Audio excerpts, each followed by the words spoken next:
Awesome. All right. Well, why don't you just introduce yourself for those who are maybe just tuning in? Yeah, sure. I go by J.E. Sunde. I'm a songwriter based out of Minneapolis here. Perform under J.E. Sunde and put records out under J.E. Sunde, but in normal life, I go by John. Cool. Well, thanks for coming in, John. Really appreciate it. Those 3 beautiful tracks that we just heard are coming off of your most recent release, Alice, Gloria, and John. And I kind of want to dig into those in the time that we have here. So Alice and Gloria are in the title of your EP. Who are those people to you? Yeah, Alice and Gloria are both just fictional characters. Naming things is challenging.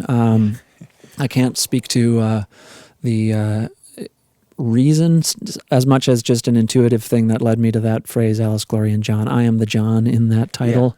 And the other 2 are, these fictional characters from those first 2 songs I played. Cool. It's interesting that they seem like 2 love songs, correct me if I'm wrong. Yeah. And they come back to back in the album, and they're love songs to 2 different people, which is interesting. Why did you decide to put those 2 back to back on there? I don't know. Track listing and all these kind of things is more intuitive than intentional in that sense. The whole record's kind of it's about exploring kind of the confusion of being an adult. Yeah. And both of those 2 tunes particularly are kind of these little character study cool. things that kind of came out. Both of them early in the pandemic. They kind of came out. I don't tend to write a ton in that voice or that mode, and so I was kind of surprised. And so they're little short stories and kind of exploring what adulthood in these 2 kind of little case studies, I guess. That's awesome. And then that 3rd song, Blind Curve, can you speak a little bit more about that? What is that about? What is the blind curve that you're talking about? Yeah, I was talking to my therapist about the challenge of writing songs and trying to make them pay you money, and I was trying to describe the challenge of trying to proceed as an artist, and the phrase came out of my mouth as I was trying to describe that, where it's like you're betting on a blind curve, which I thought was a pretty good line. And gotta write that down. And the idea being, you do your best to pick a path that seems reasonable, and you kind of try to anticipate the future as best you can, but inevitably, the road bends out of view. And that just seemed like a pretty poignant sentiment, whether you're trying to write songs or just living a life. So, totally. Yeah, everyone's betting on their own blind curve. Yeah, I think so. That's great. Very poignant. Tell me about your songwriting process. I mean, it might be different for every song, but are you more of a spontaneous songwriter, or is it planned? You sit down and say, I'm going to write a song right now. How does it go for you?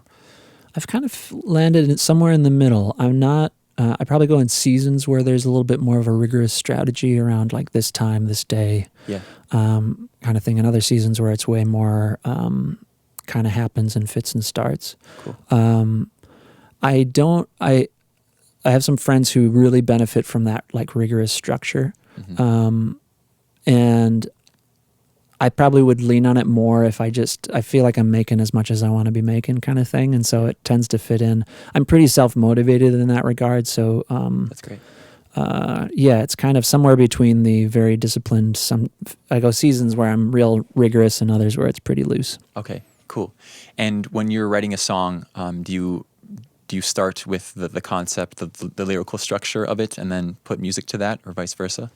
It tends to happen where I'm messing around with something on the guitar and some little melody comes into my mind, and the energy starts to build a little bit, and then there's this kind of spontaneous spark where a phrase, melody, and guitar happen at the same moment, which tends to be the most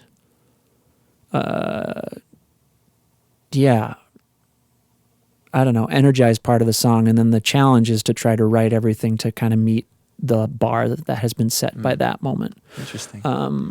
So often, there'll be themes a little bit maybe that I'm going in, but it kind of, the theme presents itself in that kind of moment. And then I start interpreting the theme from that moment, and then kind of build more intentionally around it. Okay, cool. So in that sense, do you try to complete songs in one sitting then to continue that momentum of energy, or is that not a concern for If you? it can work and it happens now and again, that's dream scenario. Yeah. So, Okay. but it tends to take longer. The initial idea comes in a kind of rush, and then it takes a long time to grind out the rest. Cool. And I've become pretty patient with that. One of the kind of disciplines I developed was to restart recording everything. I have this idea of the good and bad editor, and you want to push the bad editor, the critical voice that stops the flow of energy. There's like critique that is like positive and keeps creation happening, but the critical voice that like kind of says like, this just sucks and why are you even trying?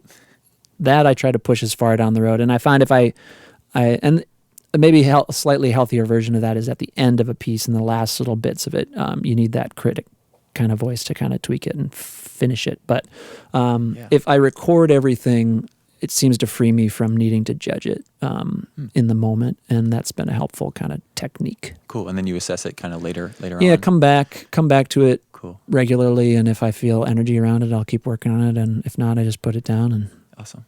Return in the future. Yeah, that's great.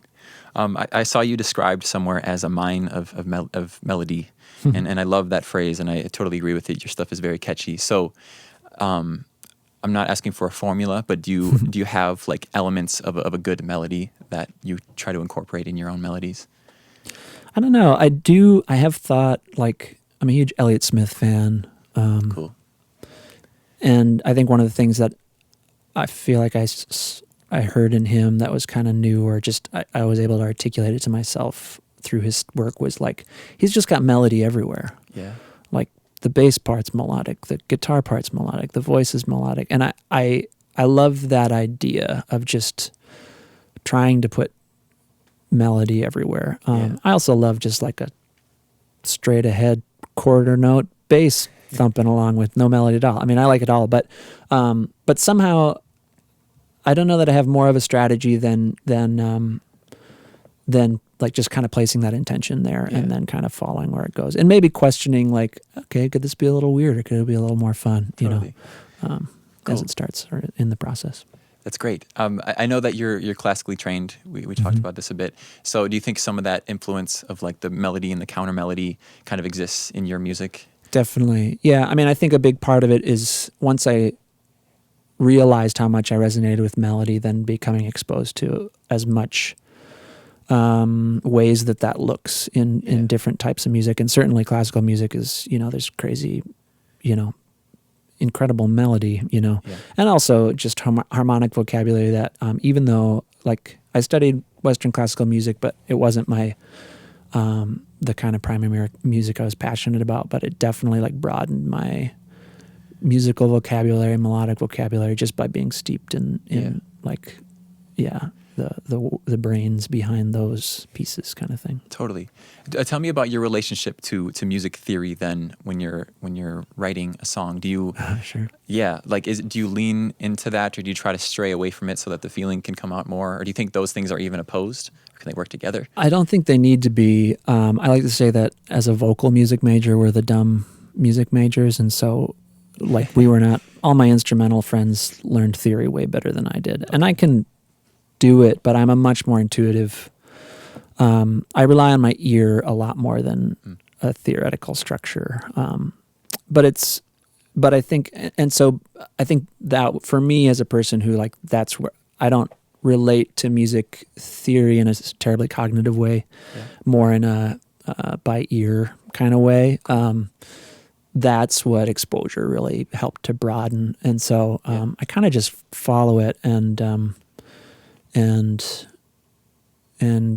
yeah, in the best, I think there are people who can be really bound by theory. I think being steeped in technique and theory just gets you to a result faster. I don't think you need it. Arguably, I have some friends who can do stuff that I don't think I'm ever going to be able to do because they've built their thing. But as a kind of general statement, I'm pretty staunch in the belief that theory helps you actualize things more quickly. But if you have a creative mind and a good ear, you can get there. It just might take you a little longer. Totally.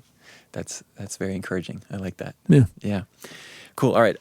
Well, we got to keep this short today. So I got just a couple more questions for you. I want to give you a chance to talk about any upcoming shows. I know you're going on a tour pretty soon, or you're in the midst of one, I guess we could say. Tell me about shows coming up. Yeah, so I kind of am in the lull between. I was running around the Midwest. This record that I made came out in the middle of June, the most recent one, and so I'm kind of in a season focusing on playing those tunes and sharing them. Yeah. So actually, the next big chunk is I've been working with a label based in Paris that has allowed me to do touring over there, and I'll be over there for about a month. Mainly in France and then a little bit in other parts of Europe at the end of October. So that's kind of the next thing I'm ramping up and preparing for. Great. Do you have fans out there like that, like dedicated fans who? It's been pretty cool. Yeah, there's been a growing community. That's awesome. Which is still pretty nuts. Yeah. That a person around the world can know what you do and it can land with them. Right. Especially in places where English is not the first language. I think I'm a songwriter and the word part is pretty central to me. So it is kind of amazing to hear people who maybe aren't as fluent in English but yet still resonate. It's encouraging, I guess, that something's being communicated even if you don't understand all the words. Totally. So 100%. Are you trying to learn any French at all now that you're with a label that's in France? Or I'm a poor student, but I am trying to learn and have learned some.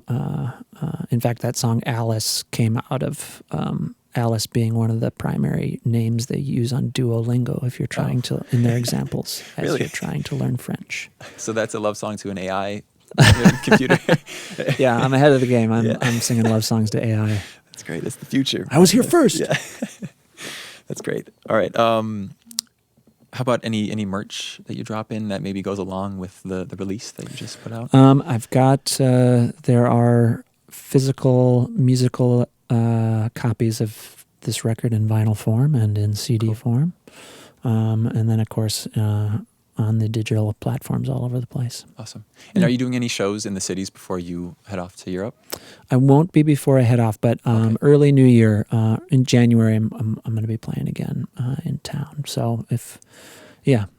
Awesome. Fantastic. All right, one last question for you. This is a fun one. I want you to build a dream bill for yourself. You get to be on it. You get 3 other acts to perform with you. Alive or dead? Alive or dead. Mm-hmm. Okay.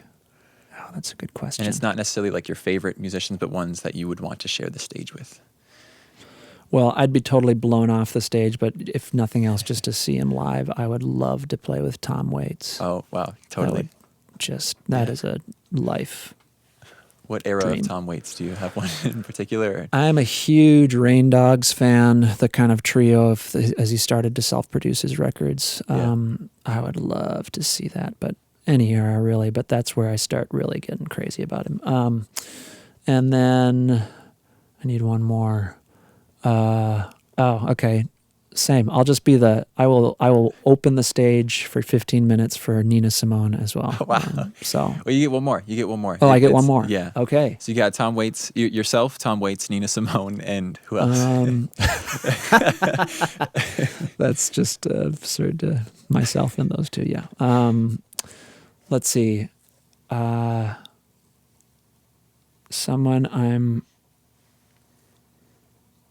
All right, let's just do it. Elliott Smith. Yes. There you go. Yes. There you go. Wow, what a bill.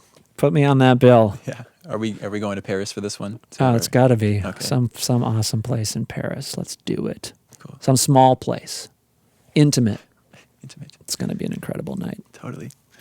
All right. Well, that's fantastic. Thank you again for coming in. Yeah, John. thanks for having me. Pleasure talking to you and hearing you play. Yeah. Cheers. Cool.